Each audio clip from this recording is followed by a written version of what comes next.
નમસ્કાર વિદ્યાર્થી મિત્રો, તમારું સ્વાગત છે જીપીએસસી વિથ કુલદીપ યુટ્યુબ ચેનલમાં. અહીંયા હું તમને જીપીએસસી ની લગતી તથા ગુજરાત સરકારની તમામ જે સરકારી પરીક્ષાઓ છે તેમને લગતી તમામ માહિતી હું તમને આપીશ. તો આપણે સૌથી પહેલા વિચાર કરીએ કે જીપીએસસી ની શરૂઆત ક્યાંથી કરવી, અથવા તો જીપીએસસી તથા અન્ય સરકારી જે નોકરી છે જે ગુજરાત સરકાર બહાર પાડતી હોય છે તેની તૈયારી ક્યાંથી શરૂ કરવી, તેના માટે કઈ બુક લિસ્ટ અને તેમાં શું શું આવશ્યકતા છે તે હું તમને જરૂર જણાવીશ. તો આ વિડીયો જોતા રહો. જે પણ વિદ્યાર્થી મિત્રો જે જીપીએસસી ની તૈયારી કરતા હોય છે અથવા જે લોકોને હવે તૈયારી સ્ટાર્ટિંગ કરવી છે, જે જીઓથી સ્ટાર્ટ કરતા હોય છે, તેમને આ વિડીયો બહુ જ અગત્યનો છે. તો આપણે શરૂઆત કરીએ આ વિડીયોની. તમારા મિત્રોને પણ શેર કરજો જેથી તેમને પણ ઉપયોગી બને.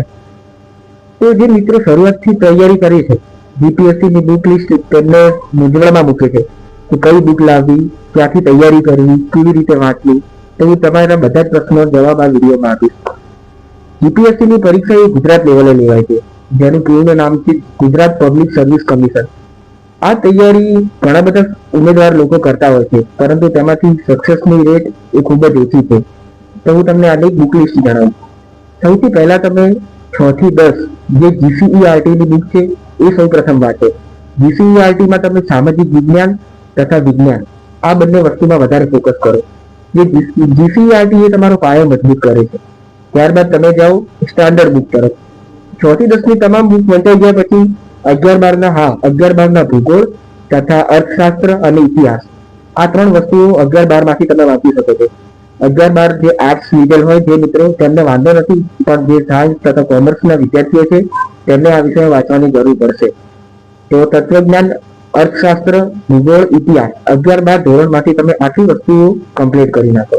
ત્યારબાદ તમે સ્ટાન્ડર્ડ બુક તરફ જાઓ. સ્ટાન્ડર્ડ બુક્સમાં તમે ઇન્ડિયન પોલિટી જે ભારતનું બંધારણ છે, તો હા, ઇન્ડિયન પોલિટી ભારતનું બંધારણ, ભારતના બંધારણમાં તમે સ્ટાન્ડર્ડ બુક તરીકે એમ લક્ષ્મીકાંતની બુક તમે પ્રેફર કરી શકો છો.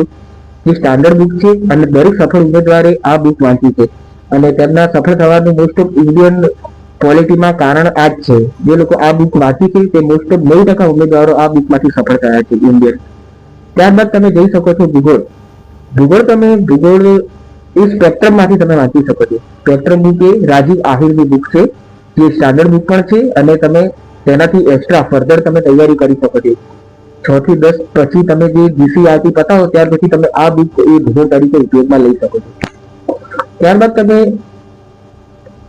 ઇતિહાસ તરીકે તો 6 થી 10 જીસીઆરટી પર જ તમે બહાર નાખશો તો તમે બધું જ રિકવર કરી લેશો.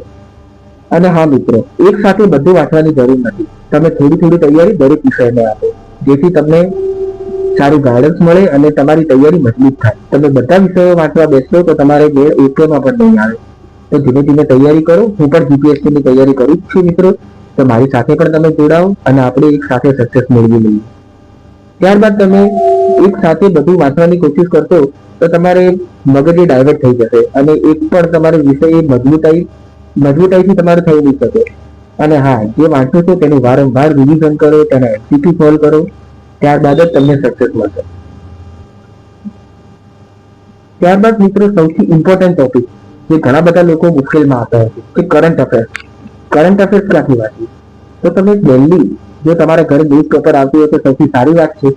કાં તો તમે ડેલી ન્યૂઝ મેગઝીન હોય છે તેમાંથી તમે કરંટ અફેર્સની તૈયારી કરી શકો છો. ડેલી 25 થી 30 મિનિટે તમારે કરંટ અફેર્સને આપવા જ પડશે, તો જ કરંટ અફેર્સ તમારું તાજું થશે અને લાસ્ટ 6 મંથનું કરંટ અફેર્સ તમારે યાદ રાખવું પડશે. તે જ જઈને આગળ જીપીએસસીમાં તેમાંથી પ્રશ્નો મોસ્ટ પૂછાતા હોય છે. જીપીએસસી તથા અન્ય ગુજરાત લેવલની પરીક્ષા હોય છે તેમાંથી અન્ય બધા આમાંથી કરંટ અફેર્સના જે છે એ આમાંથી વધારે પ્રશ્નો આવતા હોય છે. તો મિત્રો, તમને બુક લિસ્ટ ધ્યાનમાં આવી ગઈ હશે તો જરૂરથી આ વિડીયોને શેર કરજો અને તમારે આગળ કયા ટોપિક ઉપર વિડીયો જોઈએ છે તે કમેન્ટ કરજો અને જરૂરથી જણાવજો. તો હવે પછીનો નેક્સ્ટ વિડીયો આપણે લાવીશું કે તમારે ક્યાંથી વાંચવાની શરૂઆત કરવી, જીસીઆરટીમાં કયા ક્રમ અનુસાર વાંચવું અને કેવી રીતે વાંચવું. તો ત્યાર સુધી તમે મળીએ. જય ગરવી ગુજરાત. વંદે.